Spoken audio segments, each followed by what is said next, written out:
At a water symposium where we're looking at water as a sacred substance. We're looking at the politics and economics of water, what it is, the contamination of water worldwide, and the issues surrounding it from top to bottom. In that light, we have one of the most renowned doctors who have come out publicly about the subject of water and is the author of two most interesting books.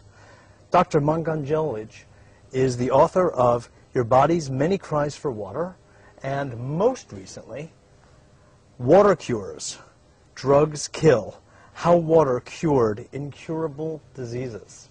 His premise is a startling one, and one that has utterly rocked the medical community. We're very glad to have the doctor on with us today because what he has to tell us can save countries billions and literally trillions of dollars and help to create a much healthier world. Doctor, so nice to have you on with us. Thank you, Mitch. Absolutely. It's now, my pleasure to be on the air with you. Oh, good. I'm very glad. And talk to your audience. Beautiful. Well, they've been waiting to hear from you for a while. Because I've made reference to your work before. I hope they sharpen their ears because what I have to say is very important to them. Now, what is the basis of your initial inquiry into this? Well, about 22 years ago, I gave 2 glasses of water to a person who was labeled with a disease called the peptic ulcer disease, and he was under excruciating pain. 2 persons carried him to me, and I had nothing to give him at that moment of the evening. I gave him 2 glasses of water, and the pain diminished, his pain diminished, and within 8 minutes it disappeared. And that is when the world of medicine changed. For you. For everyone. Yeah. Because I realized that water has medicinal properties, the like of which we have never understood. As you know, I'm a trained medical doctor. I was trained at St. Mary's Hospital Medical School of London University. I had the honor and the privilege of being selected as one of the resident doctors of my own university, and then I had the extreme honor of being one of the last students of Sir Alexander Fleming, who discovered penicillin. I'm telling you this to let you know that I was brought up in scientific environment of medicine. So when I discovered that water has medicinal properties, I realized that this topic was never taught to me at the school, and I became curious, so I continued to research the medicinal properties of water. And in 2 years and 7 months, I treated over 3,000 people with peptic ulcer disease with water successfully.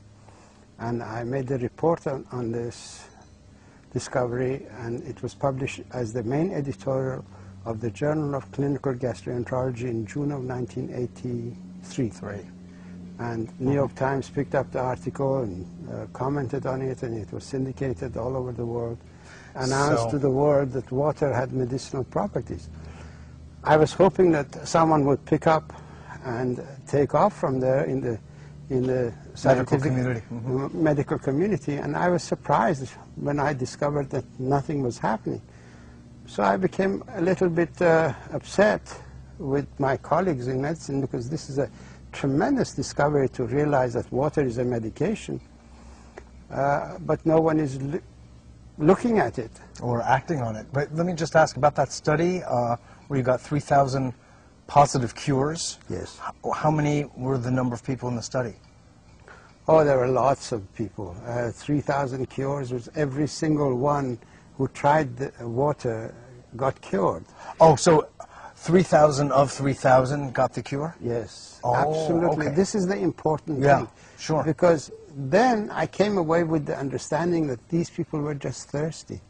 I was quenching their thirst. And we in medicine had labeled thirst as a disease. So this was the challenge before me. Oh, thirst is considered a disease? Well, in modern medicine, yes. That's what they are doing. They're treating all these so-called diseases of dehydration with medication. That is why we have the sick care system. That is why we have a so-called sick care system that is costing this nation, American people, $1.7 trillion every year, and it's rising to 12% every year.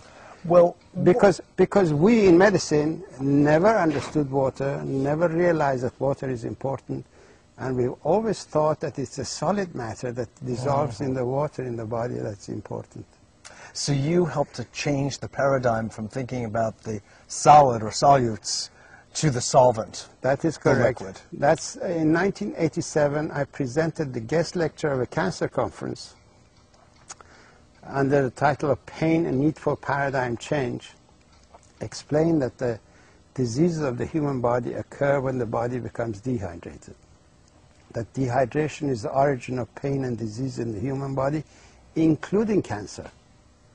And this shocked the scientific community. Yes. It really shocked them to total silence at the conference.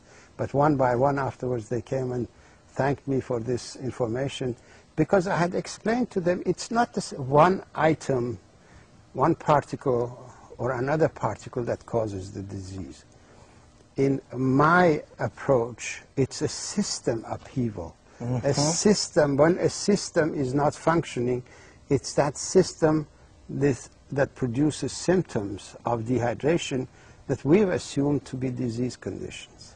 So basically what you're saying, doctor, is that virtually all, if not all, diseases are really caused by systemic dehydration. All diseases are either states of dehydration, complications of dehydration, or consequences of dehydration. God almighty. And water is a nutrient. It is the deficiency of this nutrient in the body that causes the health problems. Depending on where this nutrient is missing in the physiological arena of the body, that area begins to manifest the symptoms of that deficiency. And we have labeled these symptoms of deficiency as diseases. The human body manifests dehydration in 4 different ways. Perceptive feelings. When you're tired, you haven't done a good day's work, it means that you're short of water. Because water is the main source of energy to all living things. It is water that energizes all physiological functions. When you break down meat, a chunk of meat, unless water is there to break it down, that meat is absolutely useless. It has absolutely no energy for your body.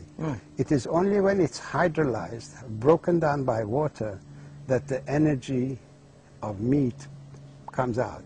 But it's actually mostly the energy of water that is given to the meat. When you break down a piece of bread or a piece of cheese, it is the water that transfers its energy to what it is breaking down, and we assimilate that energy.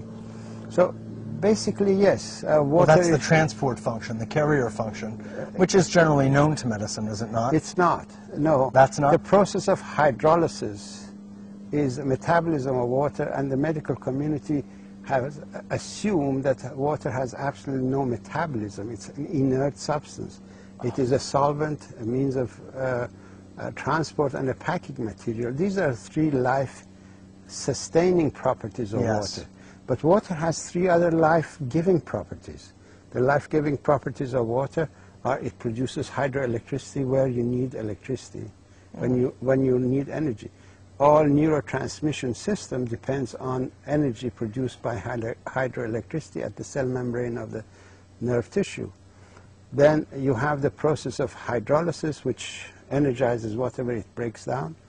And then you have the adhesive property of water, which assembles everything together. So these are the life-giving properties of water that we in medicine never understood.